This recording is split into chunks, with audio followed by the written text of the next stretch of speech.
కడప బొగ్గంక శివాలయం చూడడానికి చాలా పురాతనమైన శివాలయం. మనం ఏదనుకుంటే అది ఖచ్చితంగా జరుగుతుందండి. మనస్ఫూర్తిగా కోరుకుంటే శివయ్య అనుకున్నది ఖచ్చితంగా జరుగుతుంది. నేనైతే 2 విషయాలు కోరుకున్నాను, ఖచ్చితంగా నా లైఫ్లో జరిగాయి. సో అందుకే నేను ఈ శివాలయాన్ని ఎక్కువగా నమ్ముతాను. సో పొద్దున్నే లేచేసి ఇంట్లో పనులన్నీ చేసుకొని దీపారాధన చేసుకొని నేను మా ఆయన పిల్లలతో కలిసి బయలుదేరాము శివాలయానికి. నాకు శివాలయం అంటే శివాలయం వెళ్దామంటే ఇంకా అంతకన్నా వేరే కోరికలు ఏమీ లేవు. చాలా ఇష్టం శివాలయం వెళ్ళడం. చాలా అంటే చాలా బాగుంటుంది గుడి. నేను మా ఆయన ఇద్దరం కలిసి వెళ్ళాము.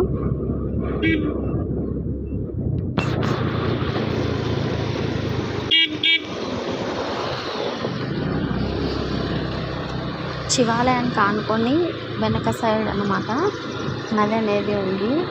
ఆ ఏరు చూడడానికి చాలా బాగుంటుంది. కాకపోతే ప్రస్తుతానికి వాటర్ అంత ఫ్లో ఏం లేదు.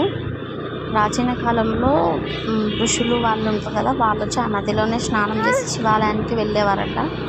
ఆ శివాలయం ఎక్కడైనా చూడండి ఖచ్చితంగా నదిలో దగ్గర అలాగే ఉంటాయి కదా, ఈ శివాలయం కూడా అలాగే ఉంది. చాలా అంటే చాలా బాగుంటుంది. కాకపోతే పాతకాలం గుడి ఎవరు డెవలప్ చేయలేదన్నమాట, ఓల్డ్గా అలాగే ఉండిపోయింది.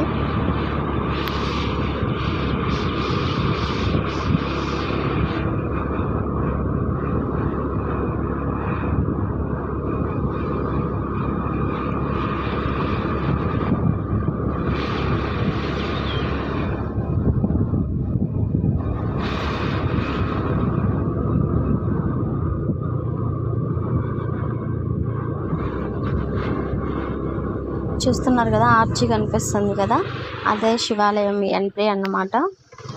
ఆ దారి నుంచి లోపలికి వెళ్ళాలి. ఇది చాలా పాతకాలం కూడా అండి. మన పూర్వం రాజులు వెళ్ళారు కదా, సో అక్కడ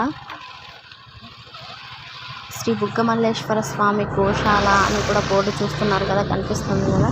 సో దగ్గరలోనే గోశాల కూడా నడుపుతున్నారండి. చాలా ఆవులు ఇక్కడ సేద తీరుతుంటాయి. ఆశ్రమం ఉంది వాటి కోసం ప్రత్యేకంగా. మా ఇంటి నుంచి ఈ శివాలయం మాకు 5 కిలోమీటర్స్ డిస్టెన్స్ వస్తుంది. సో ఇదే గోశాల చూసారు కదా, ప్రత్యేకంగా గోశాల ఆవుల కోసం ఏర్పాటు. ఎన్ని ఆవులు ఉన్నాయో చూస్తున్నారా. చాలా అంటే చాలా మానుషంగా ఉంటుంది ప్రదేశం అయితే. ప్రశాంతంగా ఒక మంచి దైవ దర్శనం కోసం ఎక్కడికైనా వెళ్ళాలి దగ్గరలో కడప కంటే బుగ్గమల్లేశ్వరకి వెళ్తే చాలా బాగుంటుంది.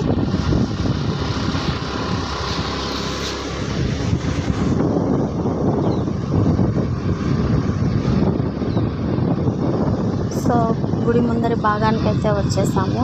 ఇది చిన్న గంగమ్మ టెంపుల్ అన్నమాట. శివాలయం బ్యాక్ సైడ్ ఉంటుంది. ఇక్కడ చాలా పురాతనమైన గుళ్ళు ఉన్నాయండి. అన్ని లోపల మామూలుగా ఇక్కడ మట్టి లోపల ఉండిపోతాయి అంటారు కదా, అట్లా గోపురాలు కూడా మట్టిలోనే బుడకపోయాయి. చాలా గోపురాలు ఉన్నాయండి. అవి ఇంకా శిథిలావస్థకు చేరుకుంటున్నాయి. ఎవరైనా అధికారులు చొరవ తీసుకొని మంచిగా దీన్ని బాగుపరిస్తే చాలా బాగుంటుంది. సరే కదా, ఇదే ఎంట్రన్స్ అండి, మెయిన్ ఎంట్రన్స్ శివాలయం లోపలికి. ఇక్కడ తిరునాళ్ళు కూడా జరుగుతాయి అన్నమాట. పౌర్ణమి రోజు, కార్తీక పౌర్ణమి, ఇలా పౌర్ణమి రోజున చాలా బాగుంటుంది. క్రౌడ్ ఎక్కువగా ఉంటుంది. ఇక్కడ మామూలుగా అయితే జనవరి అలాంటి సీజన్లలో అయ్యప్ప స్వాములు ఎక్కువగా స్టే చేస్తూ ఉంటారు. ఎందుకంటే నది పక్కనే ఉంది కాబట్టి. సో అయ్యప్ప స్వాములు ఎక్కువగా ఉంటారన్నమాట. వాళ్ళు ఇక్కడే పూజలు చేసుకొని, ఇక్కడే స్నానాలు చేసి, ఇక్కడే భక్తి అవన్నీ తీర్చుకుంటూ ఉంటారు. మా చిన్న పాప చూసారా ఎంత బాగా వెళ్ళిపోతుందో, ఎక్కడ వెళ్ళిపోతుందని మా పాప పట్టుకుంటుంది. ఇద్దరు చక్కగా లోపలికి వాళ్ళ నాన్నతో కలిసి గుడి లోపలికి వెళ్ళడానికి సిద్ధమైపోయారు. నేను వీడియో తీస్తున్నాను అన్నమాట. శివాలయం ముందర చెప్పులు ఎట్లా అంటే అట్లా పడేస్తారు పాపం. దయచేసి ఎవరు అలా పడేయకండి. ఇది లోపలికి ఎంట్రన్స్ అండి, శివాలయం లోపలికి అన్నమాట. నేను మా ఆయన ఇద్దరం కలిసి వెళ్ళాము. నాకు చాలా సంతోషంగా ఉంటుంది. కార్తీక మాసాలలోనే కాదు, ఇక్కడ ఎప్పుడైనా దీపారాధన జరుగుతూనే ఉంటుంది. చాలా మంది వస్తుంటారు పోతుంటారు భక్తులు. ఎందుకంటే పురాతన గుడి కాబట్టి చాలా మంది జనం వస్తూనే ఉంటారు. చూసారు కదా, భక్తితో నిండిపోయింది శివాలయం. ఇదే మెయిన్ గుడి అండి. చాలా అంటే చాలా బాగుంటుంది. మేము బాగా 3:30, 4:30 అలా వెళ్ళుంటాము. టైమింగ్ నాకు గుర్తుకు లేదు. ఏండి శివాలయము దర్శనం చాలా అంటే చాలా బాగా జరిగింది. పురాతన గుడి కదా, చాలా మంది వస్తుంటారు పోతుంటారు. మాకు దర్శనం అయితే బాగా జరిగింది. నిజంగా సింపుల్ గా ఉంటాడు అనమాట శివయ్య. కూడా ఆడంబరాలు అవన్నీ ఏముండవు, బాగా చేస్తారు ఇక్కడ. మనం కావాలనుకుంటే అర్చన కూడా చేయించుకోవచ్చు. కింద పెట్టి ఓ పక్క పెట్టాడా, ఈ పక్క పెట్టా అంటే ఇక్కడ పెట్టి మా పిల్లలతో కలిసి దర్శనం అయితే చేసేసుకున్నాము. టెంకాయ కూడా కొట్టేసాము. మా ఆయన తీర్థం ఇస్తుంటే చూసాను. ఇది మెయిన్ కూడా అండి, చూడండి ఎంత అద్భుతంగా ఉందో. లోపలికైతే అలో లేదు, లేకుంటే మీకు చూపించేదాన్ని. నిజంగా అసలు 2 కళ్ళతో చూస్తే ఆ ఇంతకన్నా జన్మ వేరే లేదు అని అనిపిస్తుంది. అంత ప్రశాంతంగా అనిపిస్తుంది శివయ్యని చూస్తే. నిజంగా నేను ఎందుకో మరి తెలియదు కానీ శివునికి భక్తిగా మారిపోయాను. ఇది పార్వతి అమ్మవారి గుడి అనమాట. పక్కనే ఉంటుంది, శివయ్యక పక్కనే ఉంటుంది గుడి. అంత లోపల వెలుపల అంత పురాతన గుడి కాబట్టి ఇంకా అంత డెవలప్ కాలేదు. సో చాలా అంటే చాలా బాగుంటుంది. మా పాప హారతి పెట్టడానికి ఒక ప్లేట్ తీసుకున్నాను అనమాట. ఇద్దరు పిల్లలు చాలా ఉసిరి చెట్టు కింద దీపారాధన చేద్దామని చెప్పి వెళ్తున్నాము. చాలా మంది 24 hours భక్తిలోనే మునిగి తేలుతూ ఉంటారు. నేనైతే అంత భక్తి చేయలేనండి. భగవంతుని మనస్ఫూర్తిగా ఒక్క నిమిషం కోరుకున్నా చాలు అంటారు కదా, అంతే.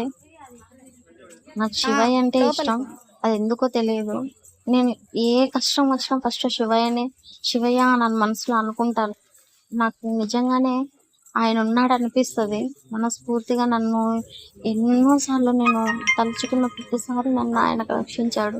కష్టాల నుంచి, కన్నీళ్ళ నుంచి అన్ని దిగమంగుకుంటూ బతికిన క్షణాలు కూడా ఉన్నాయి. ప్రతి దాంట్లో, ప్రతి కష్టంలోనూ నాకు శివయ్య తోడుగా ఉన్నాడు. సో అందుకే నేను ఎక్కువగా నమ్మే దేవుడు దైవం ఎవరైనా ఉన్నారు అంటే అది శివయ్య మాత్రమే. ఫస్ట్ పసుపు అదంతా వేసేసి ముగ్గు వేసుకోవడానికి అంతా క్లీన్ చేసేసుకున్నాను అనమాట. శివాలయంలో నేను పెద్ద పూజలు చేసే అమ్మాయిని అయితే కాదండి. నాకు వచ్చినంతలో నేను మాత్రమే పూజలు చేస్తాను. మీరు ఏదో క్షుద్ర పూజలు అది ఇదని అనుకోకండి. నాకు చేతనంత, నాకు తెలిసినంత దాంట్లో మాత్రమే నేను పూజ చేస్తాను. భక్తికి ఇలా చేయాలి అలా చేయాలని ఏం ఉండదండి. మనస్ఫూర్తిగా మీరు ఏదనుకుంటారో అదే చేస్తే అదే భక్తి. అంతేగాని ఇదే చేయాలి, ఇదే పర్టికులర్గా ఇవి వాడాలి, ఇవే చేయాలి అని ఏమి ఉండదు. మనస్ఫూర్తిగా మనసులో మనం ఒక చెట్టు నుంచి కోసిన పుష్పాన్ని సమర్పించి శివయ్య అనుకున్నా కూడా శివుడు మన కోరికను తీరుస్తాడు. ఏది చేసినా మనస్ఫూర్తిగా చేయాలన్నది నా ఉద్దేశం, అంతే. ఎవరిని తప్పు పట్టడానికి కాదు. ఇది ఇలా వేయకూడదు, అది అలా చేయకూడదు, అలా ఏం ఉండదు. భక్తితో మనం ఏం చేసినా అది దైవ నిర్ణయం, అంతే. నేను శివయ్యని మనస్ఫూర్తిగా కోరుకున్న ప్రతిసారి నాకు అండగా నిలబడ్డాడు. అందుకే నేను ఎక్కువగా శివాలయాన్ని ఎక్కువ వెళ్తూ ఉంటాను. ముగ్గు అయితే వేసేసుకున్నాను. తడి చేత్త వేసాను కదా, సో ముగ్గు పిండి అనేది కొంచెం తేమగా ఉందన్నమాట, అందుకే అలా వస్తుంది. అయినా పర్లేదు, శివయ్య నన్ను క్షమించేస్తాడు అనుకుంటున్నాను. అయిపోయింది, ముగ్గు అయితే పూర్తి అయిపోయింది.